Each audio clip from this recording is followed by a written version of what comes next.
India's misinformation is now turning fatal as it leads to religious polarization and even destruction of property and loss of life.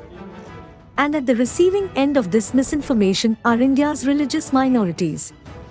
With a population of 1.4 billion people, India has 17 IFCN-certified fact-checking organizations, the most of any country. The US, by comparison, has 12. But the proliferation of misinformation in hundreds of regional languages has massively outpaced the growth in fact-checking operations. According to Alt News, India's leading fact-checking site, most of the misinformation is communal, provoking an organized attempt to target Muslims and Christians. We launched somewhere in 2016 because we realized that the conversations and the narratives that are happening on social media are not being fact-checked at all. Mainstream media newsrooms were not touching that at all because they probably did not find it important enough, or the fact that we found that there is a skill mismatch in the kind of skills that were required in technology and both in terms of journalistic principles that had to be employed to look at these claims and call people out.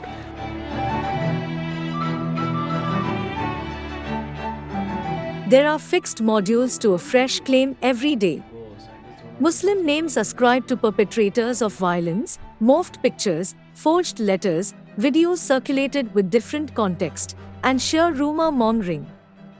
The trend peaks during the election cycle as this is the main electoral strategy of many political parties.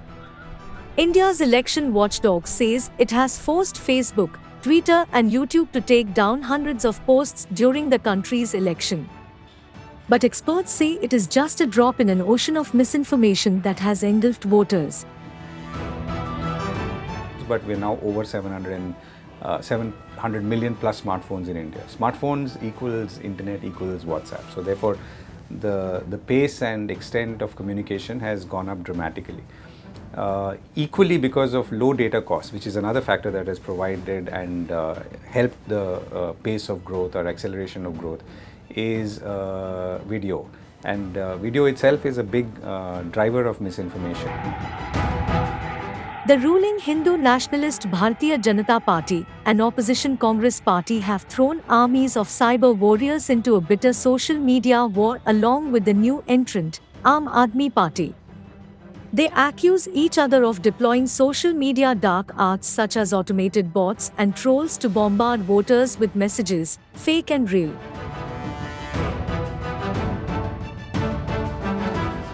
On social media front, we are using multiple platforms like Facebook, Twitter, WhatsApp, YouTube, Instagram, ShareChat.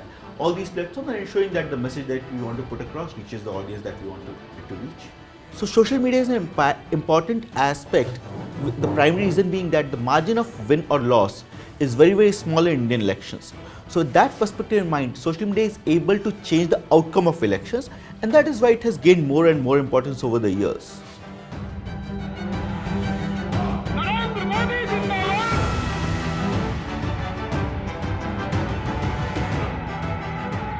The BJP, AAP and Congress have each spent tens of millions of dollars to reach the 900 million electorate who have become huge consumers of phone content.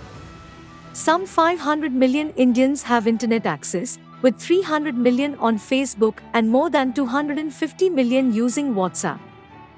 The BJP, the bigger and richer of the two parties, and Congress and Aam Aadmi Party have hundreds of full-time social media workers.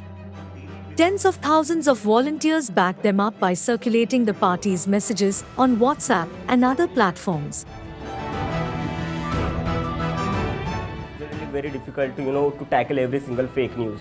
So what we try to do, at least we are trying to make sure that at least the prominent people, we set them some barriers that you are the one who are the lawmakers of this nation, and at least you should not spread the fake news. So exactly, it is very difficult to tap every single fake news, but majorly if there is a prominent person or any prominent handle, we try to tackle them with the fact. Access to WhatsApp, the main weapon in the election war, is virtually impossible for law enforcement and fact-checkers as it is encrypted. Messages spread en masse on WhatsApp were blamed for lynchings in India last year. Many religious places, including churches, were desecrated or destroyed on the basis of these rumors. The scale of the problem is very huge in India. And it's an unequal fight. It can never be an equal fight. There is always going to be, the fact checkers are always going to be the underdogs who are going to fight this out the way they can with limited resources. Fact checkers are now targeted too and even jailed. They are increasingly experiencing vicious trolling and online abuse, especially when tackling posts that seek to inflame religious hatred. There have been a lot of attacks on fact checkers by motivated right-wing as well as other vigilante groups who are, I think, worried about the fact that they have managed to very successfully and very quickly point out the kind of disinformation and fake news that is being put out by other groups. The kind of psychological impact it has on their staff, on people who are constantly having to view these videos on a loop just so that they can, and sometimes very, very gruesome visuals of violence, very grim and very sad stories that they need to constantly have to look at. So I think it's not easy.